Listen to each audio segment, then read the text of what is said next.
Greetings, friends. Greetings to all of you. Tuning in here live, I am Ian McKenzie, host of The Crow's Nest, which is a weekly live show where I invite on special guests, like my friend Day here, who I'll introduce in a moment. And we like to riff on, topical themes, my guest's body of work, through a mythopoetic lens. That's really the intention of this weekly conversation. And those who tune in live, you're welcome to leave your comments and reflections as we go. And it's always meant to be a dynamic wonder into the moment. And so I'm grateful to introduce Day here, who I've known actually for a number of years, but I'm first going to read a bit of the sort of a standard bio here. Day Schildkret is internationally known for morning altars and has inspired tens of thousands of people across the globe to heal and connect with nature, art, and ritual. His latest book is Hello Goodbye, 75 Rituals for Times of Loss, Celebration, and Change. And one thing that you may not know, well, the viewer certainly doesn't know, is that I'm actually featured in the book, I think, at least a quote, sort of anonymously, because Day interviewed me during the process of the book as actually one story around my divorce, actually, which happened close to a decade now, I suppose. But I'm grateful to have known Day in a number of contexts, including the Orphan Wisdom School with Stephen Jenkinson, which we've been a number of times, as well as I visited one of your old homes in California. I got to meet your sweet little dog, then at the time. And a lot of fond memories of seeing you wander and make beauty. So Day, thank you for saying yes to joining me on the show. Happy to be here. I get to see you, Beautiful. so it's great. We get to catch up. Well, I'd love to hear it first. Thank you. Yeah, I'd love to hear first too, to share. I mean, the big thing for you is the book, of course, which came out, I believe, just a few months ago now. Yeah. The new book, Hello Goodbye. And I'd just love for the audience to hear a little bit more. Boom. Nice. Yeah, I'd love to hear more. What was the impetus of the book, and what is the real offering of the book? Particularly around these times of sort of change, loss, transformation. Yeah, I mean, I'd say the impetus of the book is a story about my mom. If you want to hear that. I mean, my mom has dementia, so she's in I'd say about mid-stage dementia of, slowly her mind fading. And the reason I wrote this book is basically how the book starts in the introduction, which is the first time she forgot my name about 2 years ago now. And so it was a moment where I didn't know what to do. And you know me, I'm a beauty maker and a ritualist, and I like making meaning in the world. And, it was one of those moments where I just was like, I don't know what to do. I was so wrecked by the woman who gave birth to me and who named me forgetting my name. So the book is basically about what I did in that moment and many other moments in my life and other people's. As you mentioned, I interviewed almost 300 people for the book. And the larger message of the book is, what do we do when we cross thresholds, when we cross into new moments of our lives? Do we just move into them? Do we just walk through them? Do we just pretend like we're the same person, or we're in the same place, or we have the same job, or we're in the same relationship? Or do we do something? Are the thresholds requiring something of us that's unlike anything we've done before? And so this is the landscape of ritual. And the landscape of ritual requires different skills from us than normal kind of everyday life. And so really, I wrote this book for the ritual curious, for people that are profoundly curious about ritual, but maybe feel intimidated by it, or they think it's in the realm of religion, or they don't want to take rituals, or they don't feel like they can make rituals. Or I wrote it for them. And the way I framed the book is very much a ritual cookbook. So, there's 36 life transitions in the book. You named one of them, which is divorce. There's birth, there's coming out of the closet, there's child losing their tooth, there's your kid leaving home for the first time. There's 36 of those moments, and each one of them kind of goes into a deeper understanding of what's happening at that threshold.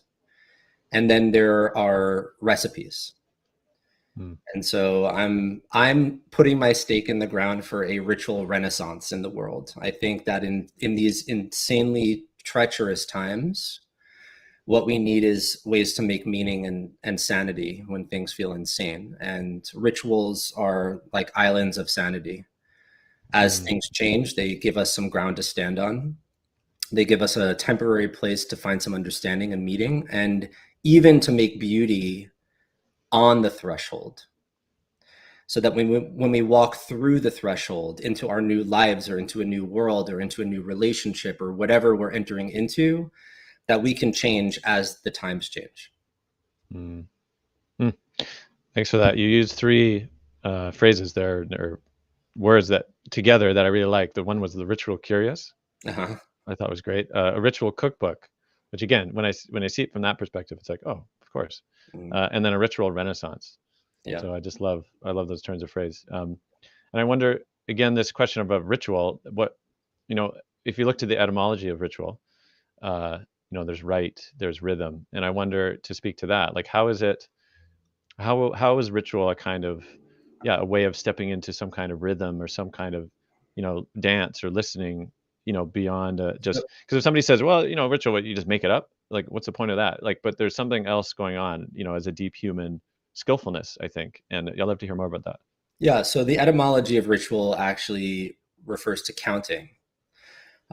So, you could do it like the guy from Sesame Street, 1, 2, 3. Or you can, there's many ways to count, or you can count like a musician or a dancer counts, Mm, which is 1, 2, 3, 4, 1, 2, 3, 4. And so there's a repetitiveness in it. And if you've ever played music with other people, you know that counting is essential to not lose your place in the music, but to stay together with everyone playing, right? So we're all on the same beat or we're all in the same rhythm. And, just to relate it to ritual, life is inherently disorienting. We lose our place all of the time. We forget where we are. We forget who we are. We get stressed out. We become, in some ways, lost. And so ritual are these very old mechanisms that we've been doing. And I say we because humans all over the planet have been doing rituals since before time. And they help us when life changes or the rhythm changes. They help us to find our place back again into those things. They help us to remember our original joy, our original place, our original sense of belonging, because life is inherently, we forget all of the time. That's very mm, human, is to forget. Rituals are the mechanisms that help us to remember. So they literally recollect or recollect our memories mm, because, just living a normal life, it's just so easy to forget who we are. mhm. Sorry about the beep. Well, my curiosity then is what happened to ritual, and to wonder about it because again, if so many cultures and many intact cultures still do ritual, of course, but it's so much of the modern experience, I think, to have an unfamiliarity or, yeah, like a ritual inexperience, Yeah. of which even myself, maybe a lot of the rituals are just simply underground a little bit in the sense, or just unrecognized. You might say a birthday cake. Yeah, getting a birthday cake, blowing out the candles. Yeah, that's a ritual in some fashion, right? But in some ways, become so anemic in their that sense of depth and richness. And so, in some ways, yeah, I'm curious what happened to ritual. Well, I mean, you could look at what happened to the people to try and understand what happened to the rituals. In the Mhm. book, I basically started off telling the story of my more recent ancestors. Um, you know, as I said, I began the introduction to the book telling the story of my mom who's losing her memory. But the way that I talk about your question in the book is basically I say, if it's possible for an individual to lose their memory, is it possible for a culture? Mm, Can a culture lose its memory? And so, not too long ago, my ancestors and maybe yours fled where they were living for a very long time. And they had a sense of intact villageness. My ancestors, not too long ago, 5 generations ago, spoke Yiddish, lived in a village, had occupations, had traditions that were embedded in the place themselves, ate certain kinds of foods, wore certain kinds of dress that were all informed by the place. And then my great grandmother Rose, on my dad's side, with her mom, fled because there were pogroms and they had to. And so much of our rituals were lost in that displacement. Mm. Because we come from a Jewish culture, my family, there were a lot that were hidden and preserved. So we carried a lot of our rituals over to North America. But there were so many that were lost along the way. And I tell a lot of these stories in the book about the rituals that were lost. And so we have kind of a remnants of many of our rituals. Some of them are pretty rich, but some of them you can see almost like a thumbprint of how it was. Some of them make no sense doing them here because they're so place-based. We have a holiday called Mm. Coat, which are all about gathering the four trees of the land, of our ancestral land, and praying for rain at a certain kind of the year. And like doing a ritual like that in Portland, Oregon makes absolutely no sense. For God's sake, we don't need rain. You know? And so we have these like almost ghost rituals that tell the story of a time that had passed, but we still carry them because the rituals are important. But where I'm on about is that rituals are alive and promiscuous. They like to be renewed, they like to travel, they like to inspire. So on one hand, rituals are need to be preserved, they're traditional, they are carried by certain cultures. They're contained, they need to be protected. Sometimes they've been stolen. So that's on one hand. And on the Mm. other hand, rituals are alive and creative and come from the imagination and need to be renewed and reinvigorated and re-inspired. So that leaves us squarely in the middle, right? So on one hand, we have to respect peoples and cultures that hold ritual and have held them for thousands of years. And on the other hand, speaking as an artist, we have to reinvent and reinvigorate rituals because they don't belong to any culture. They belong to us as human beings. So we have Mm. to find that way in the middle. Michael Meade said a great quote about this. He said something like, "Rituals are partially remembered and partially made up on the spot." Right? Mm-hmm. And so that's true. You know, they're partially something that's remembered either by people or by cultures or by families. And they're partially based on like, what do I have right now? What do I need right now? What's Mm. going on right now? You know? So, and Mm-hmm. the metaphor in my book that I talk about is food. You know, we have recipes that are passed down through time. Like we have a mandel bread recipe. It's like a biscotti that has been passed down in my family for hundreds of years, right? But I'm the one carrying that recipe right now. And I happen to like chocolate chips. So I put in chocolate chips into my recipe and also gluten-free flour because that's what I need. So Mm. rituals are very similar. They're carried through time, but you have to keep on making them relevant. Otherwise, they're like a ghost of another Mm-hmm. time, another purpose. Mm. Hmm. Thanks for that. I like ghost ritual. Yeah. I mean, I got chills. And also, can culture lose its memory? Oh, I mean, it's completely true. I think the evidence speaks for itself. One thing I want to speak to as well is this sense of what happened.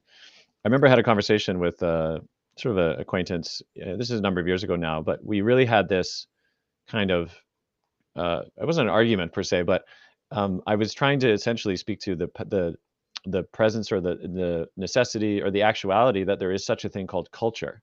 Mhm. And it sounds a bit bizarre, right? That maybe or maybe not. But he was like, no, there's no such thing as culture. There's only individuals. And I was like, Okay. "What?" And, I've been steeped, of course, in, people like Steven and others, but for me, that kind of stance, there's only the individual. There's no such thing as culture. Like, it's just a sort of emergent, something. For me, spoke to the poverty, basically, like the Mhm. deep poverty of not understanding It's very what sad. is culture, actually. Yeah, well, exactly, yeah, and so this to me is also part of what I Does this think, person quote, not come "happened to from culture." culture? No, they didn't, to my understanding, yeah, they didn't have any lived experience of what that would actually be. And so, there's this sense of that enshrining essentially the poverty is kind of what I hear, right? That the individual now is triumph supreme because there isn't really an understanding of what the power of ritual is, and individuality as a kind of booby prize in some ways, right? From an actual lived culture, which offers, I think, such a deep place of belonging, of being part of a story, right? Being part of a rhythm that you have a place of, but it's not about you, Yeah. obviously. But these kind of this kind of recognitions, again, they're so counter to the current regime, which Yeah. very much says, it's all about your personal style and all about, your thing and all this stuff. So yeah, it's a paradox. Yeah, I mean, first and foremost, that's a really sad story. There's to, I mean, I guess the culture he's a part of is the culture of individualism. So, Yeah. he's just testifying to where he's at. But I'd say, ritual, like I said, like making food can happen. I do it all the time. I'm single, by the way, if anyone's listening, I'm looking to date a man. So I'll find my husband. But anyway, I make food all of the time for myself. And that's true with ritual, is that you can definitely do ritual all of the time for yourself. That's not, I do it all of the time. In the book, I'm constantly advocating to hand the book over and to call your people to you, Mm. because rituals also, it's a moment that recollects the community, right? So you're going through a divorce. Sure, Mhm. you can go through that solo, or you can talk to a friend about it. But that threshold is another opportunity to say, like, hey, you're needed right now. You witnessed me tie the knot, but can you witness me please untie this knot? It's too big to hold on my own. I need you here, right? So community naturally dissolves and reforms. That's what happens to community. That's what happens to my art, for instance, right? I gather it in together in some semblance of order, and then it dissolves. It goes back out. That's just what happens with life and community. Rituals are the thing that call us back together. Just like I said, it does with memory. It Mhm. calls memory back together, because it's inevitable that it will dissipate. You'll forget.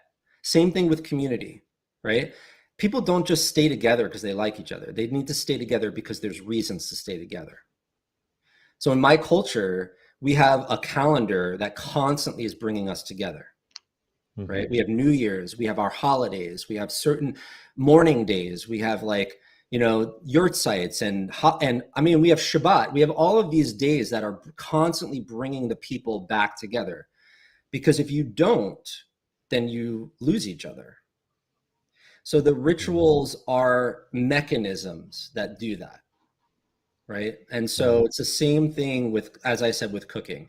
It's like you make a meal, the meal you could eat by yourself, or it could be another reason to call someone over, to be like, hey, I just Mhm. cooked this meal and I made a little bit extra and I'd love to serve it to you, right? Mhm. Another opportunity to call something in this time of isolation, in this time of severe loneliness. And I'm on the receiving end of that all of the time.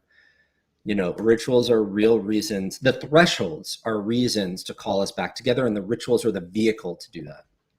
Mm. I'm recalling as well, two little vignettes. I mean, one is actually a former partner in our separation ceremony. We weren't married, but we'd been together for a number of years. And in that separation, already now at this point, steeped in somewhat of this ritual way, that we had the instinct to call some folks together. And it ended up being, three men and three women, and then a one facilitator, who helped facilitate the happening, the ending of the relationship. And what happened was one person who we knew well and had experience in this, brought her partner at the time, who didn't have much experience in this at all. So he came in to just witness, right, and experience. And we went through this really beautiful and sad and sorrowful, but also, yeah, achieved, I think, ceremonial closing. Yeah. And then, sorry, the next day, I had tea, with my friend and then her partner, who hadn't really experienced anything like this before. And what the conversation was so fascinating, because this is what he said. He was like, "Wow, that was such a, powerful thing that you did." And I said, "Yeah, what do you think happened? Or what do you think was happening?" He said, "Well, I can really see, with enough practice, enough times, you two could do that on your own." Right? And I was like, "Whoa, you did not see what you think you saw." Right? Again, for me, the individualist lens, right, of self-achievement, of you can do it yourself, that's the actual pinnacle, Mhm. that you don't need anybody else. I was like, "Whoa," the poverty again was so clear. And I said to him, "No, it's the opposite. It's our willingness to call people in that gives them a reason to, build relationship with us, gives them a reason to show up, the village to appear." And so again, I just wanted to highlight that point, because again, some people can look at the exact same thing and think they know what they're seeing, but it's through their lens, through their way of seeing. I think the other piece too is to recognize that the um, you know, how do we know when something happens, right? Like there's something challenging that to know that something happens, or a threshold has been reached, or big moments in one's life, or endings and beginnings. I think oftentimes it can be hard to know if anything's happening unless the others are there, right? That there's some kind of clear function of the witness or the participant, and especially around big moments. What's that? Well, I was going to say, it's like in some cases it's really obvious something's happening, but I think the place that we really miss the mark is that we can handle it ourselves, Yeah, exactly. Yeah, and yeah. so it's like really, and a lot of this is speed. So, Mm, when we're hurrying along very quickly and we're trying to rush through the threshold, we often land on the other side of it totally confused because we think we're in another reality, but we're in a totally different reality. mhm, And so the threshold moments, it's like something's clearly happening, but it's like the pandemic. So many of us were trying to get back to normal. We were trying to rush through the threshold and get back to familiar, to certainty, to normalcy. We didn't want to slow down at that threshold and ask ourselves what the fuck's happening, mhm, and not try and mine that for an answer so we could get back to the thing that we know, but to actually approach it with a sense of wonder. And that's one of the mhm, skills at a threshold, is wonder, to be able to look at that moment and recognize this is different. Rituals themselves, and I've learned this through my culture. Okay, for instance, we have a song that we sing at a ritual we do every springtime, um, at a holiday that most people call Passover, or we call it Pesach. We have a ritual where the youngest person at the table, we have a ritual feast, the youngest person at the table sings a song that's called the Four Questions, right? hmm, The youngest person, that's what it's supposed to be.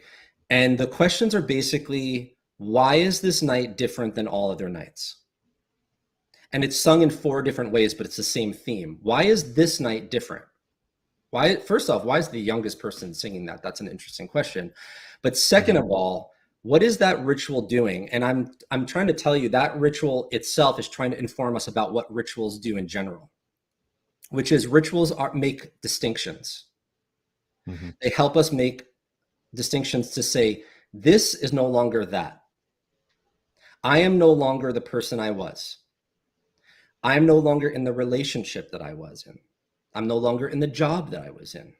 I'm no longer in the country that I thought I was, or whatever. I'm no longer in the house. I'm a new person. I'm in a new relationship. I'm in a new country. I'm in a new home. I'm in a new career. If you don't do that, it's very confusing. I interviewed one woman who was retired from a job she was in for 30 years, which is pretty remarkable. well, For 2 years after her retirement, every day she woke up at 5 in the morning with a panic attack. Why? Her mind woke up and she thought she was late for work. She didn't hand in a report. Her boss was angry with her, whatever it was, right? two wow. years. In the conversation, she said to me, "Oh, I need to do a ritual." Why? Because my psyche wasn't getting the message that I'm a different person. I'm not employed anymore. I'm retired. I'm in a different part of my life. And just acknowledging that is not enough. We have to mark those moments. You know, think of it like Mm, this. When you're taking a hike and you see a cairn on a path, a pile of rocks, right? A cairn. Those mark the path that basically say, don't keep going straight. The path turns here, mm, right? They're built by people that came before you, that knew, or maybe they made that mistake. They kept on going forward and they had to back up and say, actually, the path doesn't go straight here, it turns here. Rituals do a similar function. They are markers that help us turn, or a better way of saying it is return to what's important. In moments mm, of change, they help us to return to ourself, to our families, to our bodies, to our emotion, to the impermanence of life, to our gratitude, to whatever it is, but they help us return. Don't keep going straight. Turn here. Mm. Hmm. I love that. What do you say, or what do you see then as perhaps not being ritualized in a way that perhaps needs to be? And I'm thinking now more so on the collective level, right? If we look at the polarization in the culture, or even like the pandemic, kind of people understanding, maybe personally, but even collectively, like where are we in this thing? Listen, Like what's the consequence of these things not being ritualized? it would be an easy move for me to talk macro right now. That's an easy thing, right? There's so many epic things happening. Yeah, we should ritualize climate change, or we should ritualize, more of the pandemic, or we should right? Here's what I'm going to say. Here's the wisdom I'm going to drop. What we need to do is ritualize going to bed and waking up. Hmm. Start there. You woke up this morning. That's a transition. You came into the world. Some people didn't last night. Some people actually died in their sleep. But you arrived again in your bed for another day. Can you renew that? Can this morning be different? Hmm. Can you look at your life and not take it for granted? Can you start the day that way and end the day that way? That is the foundation to build on. So if you want to Hmm. talk culturally, start there. Hmm. I appreciate that reorientation, because it's instinct as well to, to kind of lunge at some large scale, you know performance, let's say a performative ritual. But if, unless it's built on a foundation of an actual intimate practice, is what you're saying, then really it's just that, it's a kind of phantom purpose, you could say. Listen, you and um, I both witnessed a song that Steve sang to our class many years ago. I sing that song every day when I wake up and every night when I go to bed. And the mhm, song is "This May Be the Last Time." mhm, I changed the lyrics in the morning to "This Might Be the First Time." Right? I teach this, I do a teacher training and I teach this to my students, right? Because my teacher training, the heart skill of the course is wonder. mm, So what would it be like if you woke up in wonder? This might be the first time. This might be the first shower you ever took. How would that change the way you experience that shower? This might be the first strawberry you ever ate, right? And then you switch it. This might be the last shower. This might be the last strawberry. What does that do? And the beautiful coined phrase that an ethnographer by the name of Arnold van Gennep called it is, he said, it's you pivot towards the sacred. mm, Just asking that question, what if this was the last time? That lets you pivot towards the sacred. So instead of just eating the damn strawberry, it becomes really, really special. You really savor it. You really don't take it for granted. You really meet it. You meet its aliveness with your aliveness. That's what ritual is, man. mm, You're just meeting life as it's changing all the time. mm. I'm taking notes, which is always a good sign. Join the Meeting course. aliveness with aliveness. Yeah. Aliveness with aliveness, and pivot towards the sacred. Yeah. Mhm. A beautiful invitation. Yeah. I wonder, we're getting to the close here of these, lean crow's nest episodes. And I wonder, yeah, how might the, how might these listeners tune in to, to pick up a copy themselves, and where to find you and your beauty making way? Sure. You can go to morningaltars.com, MOR. Oh, there we go. That has my first book, or a second book. This is the second book. Hello, goodbye. The first book, Morning Altars. It has more information about the teacher training that I do it's been every year, but now I think we're going to do it every 6 months. Mm. And a lot more beauty making. Also, I post a lot of my art on Instagram. You are on this, man. Look at those. Look at that. Yeah, I like it. I post a lot of my art on Instagram. I'm an altar maker. I'd say even more so, I'm an adorner. So Mm. I try and adorn those threshold moments, whether they're just the morning, or my friend gave birth to a baby, or I'm moving homes, or whatever the threshold is. I have a tendency both to adorn them myself and to advocate for others to adorn their thresholds too. So Instagram, Facebook, my website, and the new book is available on Amazon or my website or probably in your local bookstore. Mhm. And Ian, just so you know, I'm coming to Salt Spring Island in August. I'm going to do a little book party, a little book talk and party. So if you're in the Fantastic. BC area on I'll Salt be Spring, there. first week of August. Yeah, Amazing. Well, Day, yeah, such a pleasure to have a reason to jam like this. I certainly have taken a lot from this conversation, and me too. for those who are listening as well, yeah, hopefully you enjoyed yourself. This crow's nest is part of the School of Mythopoetics endeavor, which is a school which just sort of officially grand opened earlier this month, and this kind of mythopoetic way, with beautiful guests like Day and many other students, really diving into this is just please feel invited to go check it out, schoolofmythopoetics.com for And all that Mazel info. Tov. Thank you. Yeah, it makes me feel too. We wanted to ritualize it even a little further. So thanks for spurring a little more inspiration.